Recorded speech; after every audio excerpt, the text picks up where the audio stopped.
I'm Chief Meteorologist Chris Kubal.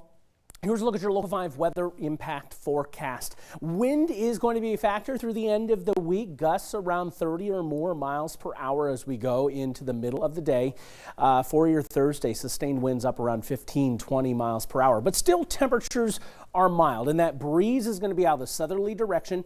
We start the day with those cool, crisp temperatures, and then we start to bounce back. And I think some low 60s are going to be obtainable, especially over central and southern Iowa, despite clouds that will be on the increase. Now we go after dark. There's going to be a chance for some showers popping up. This is mainly east of I-35. After dark and quickly out of here, will clear out for the rest of the night. Focus is then going to be shifting to our first snow chance into the weekend. We'll go from rain changing to snow.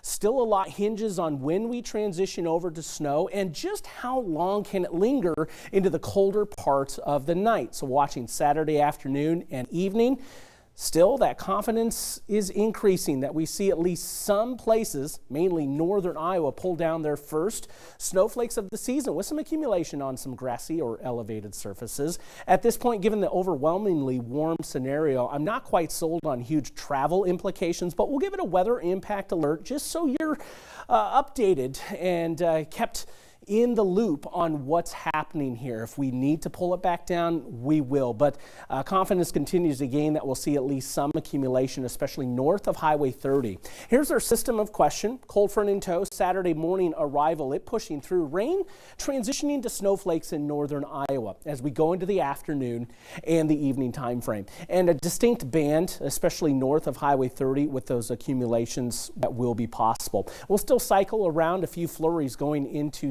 Sunday afternoon and evening as well. Pretty sharp wind on the increase as well as we close the weekend. Here's the amounts of snow, and I do think an inch or two may be possible in that light blue streak in there, and still a lot of variability to be had in here. But I mainly want to show you this just to show you the placement that I'm going to be eyeing with this.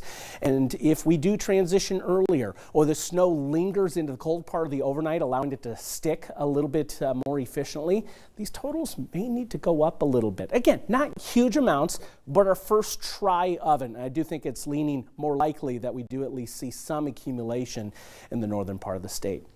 36 degrees tonight with our overnight low, and then 60 for your Thursday. We'll take those temperatures and slash them this weekend. Saturday, temperatures steady or falling after reaching those highs early in the day.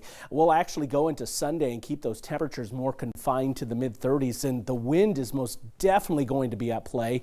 Look at those readings as we go into Sunday morning. Teens for the Des Moines area, but check this out. Parts of northern and northwestern Iowa, single-digit wind chills may be a possibility early on Sunday morning. Let's take a look at that extended. So we do have that weather impact alert day status for the second portion of Saturday. More just kind of a contingent alert day.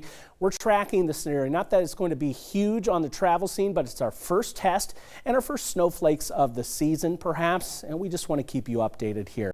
Cold, windy. I think gusts could top 40 miles per hour on Sunday. Thankfully, not much snow to deal with there. Temperatures will bounce back into the 50s and even low 60s as we move through the end of next week.